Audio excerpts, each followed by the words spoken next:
नमस्कार मुलांनो, कसे आहात सगळे। या व्हिडिओमध्ये आपण चौकोन यातील सराव संच 5.3 मधला पहिला प्रश्न बघणार आहोत। बरोबर, पाठीमागच्या व्हिडिओमध्ये सराव संच 5.2 आपला पूर्णपणे झालेला आहे आणि त्या सर्व व्हिडिओची लिंक मी या व्हिडिओच्या डिस्क्रिप्शन बॉक्समध्ये देते। आणि ज्यांनी अजूनही आपल्या चॅनलला सबस्क्राइब केलेलं नसेल त्यांनी प्लीज आपल्या चॅनलला सबस्क्राइब करा, जेणेकरून सर्व व्हिडिओची नोटिफिकेशन तुम्हाला सर्वात अगोदर मिळतील। तर चला आपण व्हिडिओला सुरुवात करूया।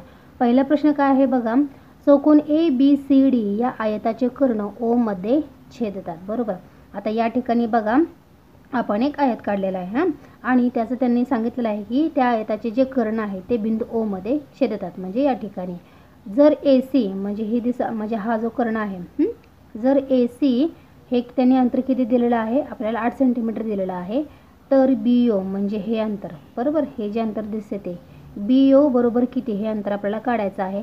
आणि जर कोन CAD म्हणजे इथे तुम्ही बघू शकता CAD, आता या ठिकाणी बघा CAD म्हणजे A च्या ठिकाणी आपल्याला काय लिहायचं आहे, 35 अंश लिहायचं आहे, कारण CAD मध्ये सेंटरला A आहे, त्याच्यामुळे इथं आपण काय करणार आहोत, 35 अंश देणार आहोत। A हा आता CAD मधला कोण कोणता असणार आहे, तो A असणार आहे। ठीक आहे, हे मी पाठीमागे सुद्धा तुम्हाला सांगितलेलं आहे।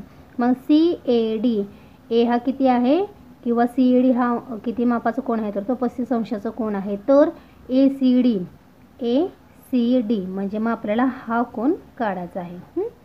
CAD त्याने दिलेला आहे, तर आपल्याला आता ACD म्हणजे हा कोण आपल्याला आता काढायचा आहे। म्हणजे आपल्याला या प्रश्नामध्ये काय काय करायचं आहे, BO हे अंतर काढायचं आहे आणि C म्हणजेच ACB हे हा सुद्धा कोण काढायचा आहे। प्रश्न कळाला तुम्हाला? तर ठीक आहे, आता आपण उत्तराला सुरुवात करूया। आता हा एक आयत आहे। आता आयत आहे म्हटल्यानंतर त्याचा प्रत्येक कोण हा किती असतो, तर तो काटकोन असतो। बरोबर, आणि हा आयत आहे म्हणजेच तो समांतरभुज चौकोन सुद्धा असतो, हे सुद्धा आपल्याला माहिती आहे। मग आता आपण सुरुवातीला लिहूया की हा जो चौकोन ABCD आहे तो एक आयत आहे, हे आपण अगोदर लिहूया। आणि आयत असल्यामुळे तो एक समांतरभुज चौकोन सुद्धा असतो, हे सुद्धा आपल्याला माहिती आहे। आणि पुढे सुद्धा आपल्याला हे माहिती आहे की समांतरभुज चौकोनाचे जे कर्ण असतात ते काय असतात, तर ते परस्परांना दुभागतात। तर हे मी जेवढं आता तुम्हाला सांगितलं आहे ते अगोदर आपण लिहूया। तर बघा आपण आता काय लिहिलं सुरुवातीला, चौकोन ABCD हा एक आयत आहे आणि म्हणून चौकोन ABCD हा समांतरभुज चौकोनही आहे। म्हणजे जर आता तो चौकोन आयत आहे म्हणजेच तो समांतरभुज चौकोनही असतो। तसेच समांतरभुज चौकोनाचे हे जे कर्ण आहेत ते कसे असतात रे, तर ते परस्परांना दुभागतात। बरोबर, मग आपण आकृतीवरून असं लिहू शकतो। आता या ठिकाणी बघा OA आहे, बरोबर, कारण का दोन्ही कर्ण O मध्ये छेदतात। मग आपण इथे लिहू शकतो OA बरोबर काय असणार बघा, हे जे अंतर आहे तेवढंच अंतर OC असणार आहे। बरोबर, म्हणजे आपण OA बरोबर OC लिहू शकतो। OA बरोबर OC, आता हे जे अंतर आहे OA आणि OC हे जे अंतर आहे ते AC च्या निम्म आहे। बरोबर, कळालं तुम्हाला? हे पूर्ण AC हा पूर्ण कर्ण, त्याचा पूर्ण कर्णाचा AO हा निम्मा आहे, त्यानंतर OC सुद्धा या कर्णाचा निम्मा आहे। म्हणजेच हे काय असणार आहे, OA आणि OC हे दोन्हीही कसे असणार आहेत, तर ते निम्मे आहेत कोणाच्या, तर AC च्या। कळालं? व पुन्हा आता ह्या कर्णाच्या बाबतीत आपण म्हणूया BO बरोबर काय असणार आहे बघा, OB आणि OD हे अंतर सुद्धा निम्म असणार आहे कोणाच्या, तर BD चे। ठीक आहे, जसं आपण हे लिहिलं तसंच लिहायचं आहे। व OB बरोबर OD हे सुद्धा अंतर कसं आहे, निम्म आहे कोणाच्या, तर कर्ण BD च्या। कळालं? मग ठीक आहे, आता याला आपण काय करूया, एकत्रितपणे इक्वेशन नंबर 1 असं म्हणायचं आहे। ठीक आहे, आता आपल्याला या ठिकाणी इक्वेशन नंबर 1 मिळालेला आहे। आता या ठिकाणी तुम्ही बघू शकता AC हे त्यांनी अंतर दिलेलं आहे, किती दिलेलं आहे, तर ते 8 सेंटीमीटर दिलेलं आहे। बरोबर, मग AC जर अंतर 8 सेंटीमीटर तर BD सुद्धा अंतर किती येईल, 8 सेंटीमीटर येईल। कारण का, तर समांतरभुज चौकोनाचे म्हणजेच हा आयत आहे, तर त्याचे कर्ण परस्परांना दुभागतात, त्याच्यामुळे ACचं जेवढं अंतर आहे तेवढंच BDचं सुद्धा अंतर येणार आहे। बरोबर, त्यामुळे इथं आपण लिहूया तसेच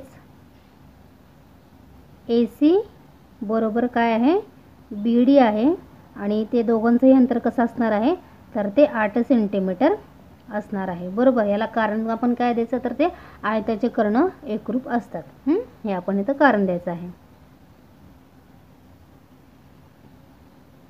कारण काय लिहिलं आपण, तर आयताचे कर्ण एकरूप असतात। बरोबर, आता नेक्स्ट आपण काय लिहायचं आहे बघा, आता BO हे जे अंतर आहे इथं आपण बघितलं आहे, इथं बघा BO हे जे अंतर आहे म्हणजेच OB असं म्हणू शकतो आपण. तर BO हे जे अंतर आहे ते निम्म आहे BD पेक्षा, बरोबर. मग हे आपण आता इथं लिहू शकतो. BO बरोबर हे अंतर निम्म आहे BD पेक्षा. मग आता BD किती आहे बघा, तर ते 8 सेंटीमीटर आहे, बरोबर. मग आपण इथं लिहायचं, हे आपण कशावरून घेतलं तर 1 वरून, कारण लिहिणं सुद्धा महत्त्वाचं आहे.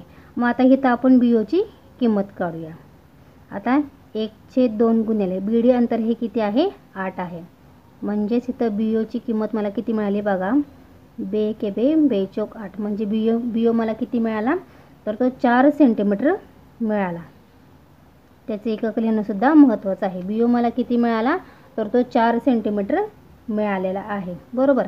याला आपण इक्वेशन नंबर काय म्हणूया, आता हे इक्वेशन तिसरं झालं आणि हे जे आपण जे BD AC काढलं हे इक्वेशन आपल्याला किती असणार आहे, दुसरं असणार आहे. ठीक आहे. आपण BO ची किंमत मिळाली आहे ना. आता तो जो वरचा ABCD हा चौकोन आहे तो कसा आहे तर तो एक समांतरभुज चौकोन आहे. ओके. आणि आयत हा सुद्धा काय असतो तर तो समांतरभुज चौकोन असतो, बरोबर. आणि याच्यावरून आपण म्हणू शकतो, आता हे जे 2 वाक्य आहेत ते आपण इथं लिहूया. काय लिहिलं आपण तर चौकोन ABCD हा एक समांतरभुज चौकोन, आणि समांतरभुज चौकोन हा आयत सुद्धा असतो, किंवा आपण असं शुद्ध म्हणू शकतो की आयत हा सुद्धा एक समांतरभुज चौकोन असतो, बरोबर.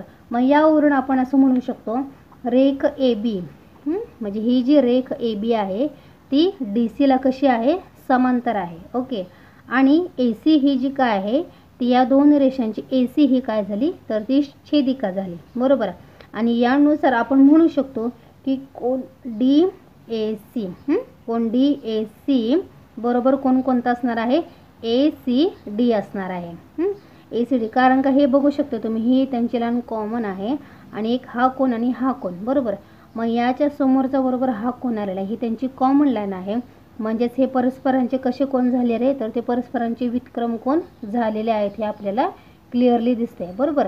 हे कोण कसे आहेत रे, परस्परांचे ते व्युत्क्रम कोण आहेत असं आपण म्हणू शकतो.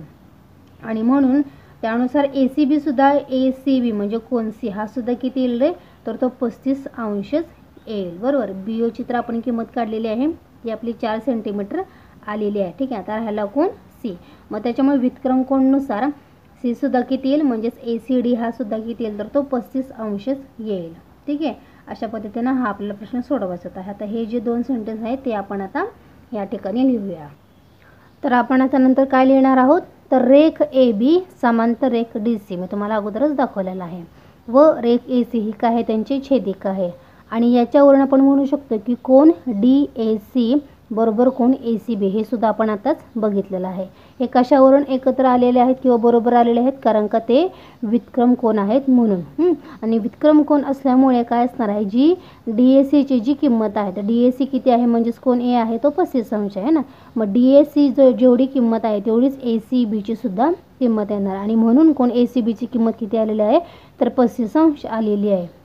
आणि म्हणून याच्यावरून आता आपल्याला दोन्हींची सुद्धा किंमत मिळालेली आहे, म्हणून शेवटी उत्तर लिहायचं. म्हणून BO बरोबर 4 सेंटीमीटर व कोण ACB बरोबर किती तर तो 35 अंश येईल. अशा पद्धतीने आपल्याला हा पहिला प्रश्न सोडवायचा होता. तर दुसरा प्रश्न काय आहे ते सुद्धा आपण बघूया. आता त्यांनी दुसरा प्रश्न आपल्याला काय दिला आहे बघा, चौकोन PQRS या समभुज चौकोनात, आता हा जो कोण त्याने दिलेला आहे तो समभुज चौकोन आहे. समभुज चौकोनाचे गुणधर्म काय सांगतात, त्याच्या समभुज चौकोनाच्या चारही बाजू ह्या समान असतात, म्हणजे एकाच मापाच्या असतात. जर एक बाजू 7 सेंटीमीटर असेल तर बाकीच्या तिन्ही बाजू 7 सेंटीमीटर असतात, म्हणजे चारही बाजू 7-7 सेंटीमीटरच्या असतील, त्याला आपण समभुज चौकोन म्हणतो. आणि आणखीन एक गुणधर्म म्हणजे त्याचे जे कर्ण असतात ते असमान असतात, म्हणजे ते समान नसतात. हा काय असतो तर तो समभुज चौकोन असतो. ठीक आहे. तर त्याने दिलेला आहे की हा जो PQRS आहे तो एक समभुज चौकोन आहे, आणि जर PQ त्यांनी दिलेला आहे बघा, P आणि Q हे दिसते तुम्हाला, ही जी भुजा आहे ही PQ ही जी बाजू आहे ती आहे 7.5 सेंटीमीटर आहे. तर QR काढायचा आहे आपल्याला. जर कोण QPS, आता या ठिकाणी तुम्ही कोण QPS आपण मी तुम्हाला सांगते, कोण QPS म्हणजे या ठिकाणी बघा इथे सेंटरला P आहे, मग इथे P च्या ठिकाणी मापल्याचं आपल्याला. P जो आहे म्हणजे QPS आहे तो 75 अंश आहे.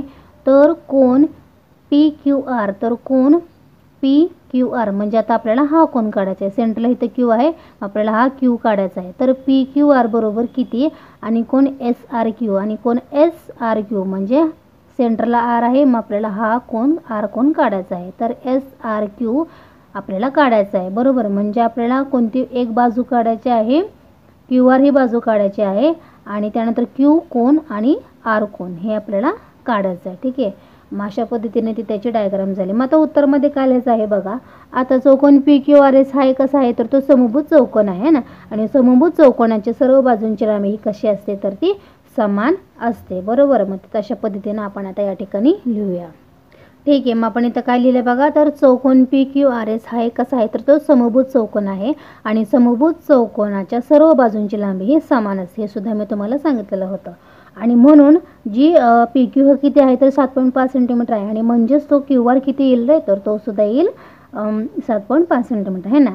आणि म्हणून इथं आपण म्हणू शकतो पी क्यू किती दिला आहे त्याने, तर तो 7.5 सेंटीमीटर दिलेला आहे. बरोबर, म्हणजेच इथं आपण म्हणू शकतो पी क्यूचं जेवढं अंतर असणार आहे तेवढंच कसं असणार आहे, तर ते क्यू आरचं अंतर असणार आहे. आणि म्हणून क्यू आर हा सुद्धा किती येईल रे, तर ते 7.5 सेंटीमीटर येईल. बरोबर, ओके. अशा पद्धतीने आपण क्यू आरची किंमत काढलेली आहे. ओके, आता त्यानंतर पुन्हा आता हा जो समभुज चौकोन दिलेला आहे, तर तो समभुज चौकोन हा सुद्धा कसा असतो, तर तो एक समांतरभुज चौकोन सुद्धा असतो. बरोबर, मग इथं आपण लिहू शकतो चौकोन पी क्यू आर एस हा समांतरभुज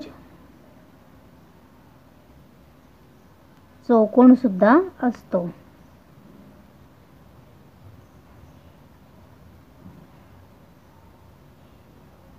म्हणजे तो समभुज चौकोन आहे परंतु तो समांतरभुज चौकोन सुद्धा असतो. मग एकदा का तो समांतरभुज चौकोन आहे म्हणजे आपण काय करू शकतो, ते त्याच्या ज्या बाजू आहेत, म्हणजे आता इथं जी रेख पी एस आहे बघा, रेख पी एस म्हणजे बाजू पी एस ती समांतर बाजू क्यू आर येणार आहे. म्हणजे ही बाजू आणि ही बाजू कशी असणार आहे, समांतर असणार आहे. समांतर असणार आहे. आणि पी क्यू ही काय आहे त्यांची, पी क्यू ही काय येईल, तर त्यांची छेदिका आहे. म्हणजे ही बाजू काय झाली, समांतर झाली नाही, ही त्यांची बाजू ही कशी झाली, छेदिका. म्हणजे पी एस आणि क्यू आरला ही काय आहे, पी आणि क्यू काय होते, त्या दोघांनी लाईनला कनेक्ट करतात, तर त्यांना आपण छेदिका असं सुद्धा म्हणू शकतो. फक्त कर्णच आहे छेदिका असं नसतं, तर त्या दोघांना कोणती लाईन जोडते, तर ते सुद्धा त्याला सुद्धा आपण छेदिका असं म्हणतो. म्हणून यावरून आपण इथं लिहू शकतो, म्हणून रेख पी एस समांतर रेख क्यू आर. बरोबर, व पी क्यू ही काय आहे, त्यांची छेदिका आहे.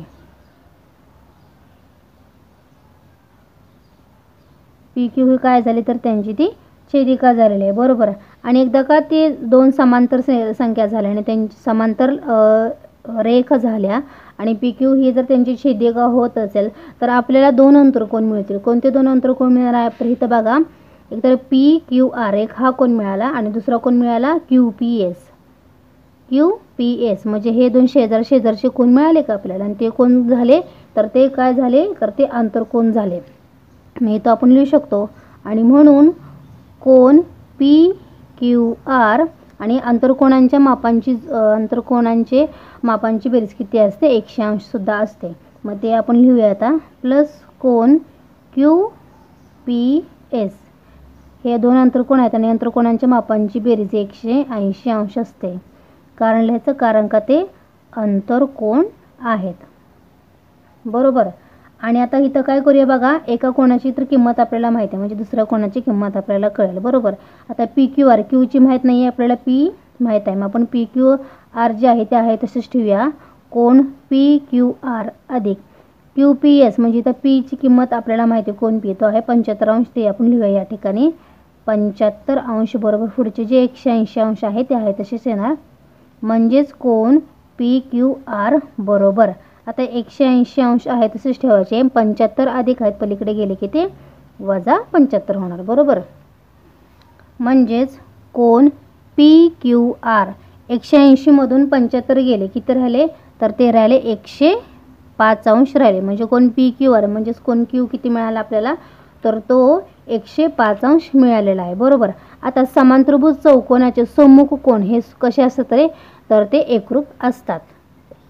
समांतरभुज चौकोनाचे एक सम्मुख कोन हे कसे असतात रे, तर ते एकरूप असतात आणि म्हणून आपण असं म्हणू शकतो कोन QPS एकरूप कोन SRQ असणार आहे. बरोबर. आता हे जे कोन आहे ते आपण आकृतीमध्ये बघूया. बघा आता कोणते कोणते दोन आता मी सांगितले. कोन QPS म्हणजे कोन QPS म्हणजे हा कोन QPS एकरूप कोन SRQ एकरूप कोन SRQ म्हणजे हा कोन P आणि हा हे दोन कोन कसे आहेत रे, तर ते P चा हा R हा सम्मुख कोन झाला, त्याच्यामुळे हे जे दोन कोन आहेत ते परस्परांचे एकरूप कोन असतील. बरोबर. आणि म्हणून आपण असं म्हणू शकतो की SRQ हे सुद्धा किती येईल रे, तर ते सुद्धा 75 अंश असेल. बरोबर. सम्मुख कोन असल्यामुळे सम्मुख कोन एकरूप असतात, त्याच्यामुळे P ची जी किंमत असणार आहे तीच किंमत R ची सुद्धा असणार आहे. आणि म्हणून कोन QPS एकरूप कोन SRQ आपण आताच डायग्राममध्ये बघितलेलं आहे. बरोबर. आता हे जर कोन एकरूप झाले म्हणजेच ते कोन इक्वल सुद्धा होणार आहेत. म्हणून कोन QPS बरोबर कोन SRQ येईल. बरोबर. आणि म्हणून QPS आपला किती आलेला आहे, हा किती आलेला आपला 75. SR जो हा कोण आहे P जो QPS म्हणजेच P किती आहे 75 अंश आहे. बरोबर. मग त्याच्यामुळे SRQ म्हणजेच R सुद्धा किती येईल रे, तर तो सुद्धा 75 अंश असेल आणि म्हणून कोन SRQ हा किती येईल 75 अंश येईल. कारण इथं लिहायचं तुम्ही, कारण कोन QPS म्हणजेच कोन P हा किती आहे 75 अंश आहे आणि म्हणून SRQ हा सुद्धा किती येईल, तर तो 75 अंशच येईल. बरोबर. आणि म्हणून शेवटी त्यांनी आपल्याला काय काय विचारलं आहे ते लिहायचं. QR किती विचारलेला आहे, QR विचारलेला आहे. सेम भुजा आहेत म्हणजेच QR किती आला आपला, तर तो 7.5 सेंटीमीटर आला. त्यानंतर दुसरा कोन आहे बघा कोन PQR तो आपला किती आलेला आहे, तर तो 105 अंश आलेला आहे. व हा शेवटचा बघा कोन SRQ तो किती आलेला आहे आपला 75 अंश आलेला आहे. अशा पद्धतीने हा प्रश्न आपल्याला सोडवायचा होता. काय डाऊट असेल तर पुन्हा एकदा व्हिडिओ चेक करू शकता. ओके. काय डाऊट असेल तर मला खाली कमेंट करून सांगा आणि नेक्स्ट व्हिडिओमध्ये आपण राहिलेले प्रश्न 3, 4 आणि 5 कंटिन्यू करणार आहोत. व्हिडिओ आवडल्यास व्हिडिओला लाईक आणि आपल्या आदिराज क्लासेस या यूट्यूब चॅनलला सबस्क्राईब करायला विसरू नका. Till then take care. Bye bye.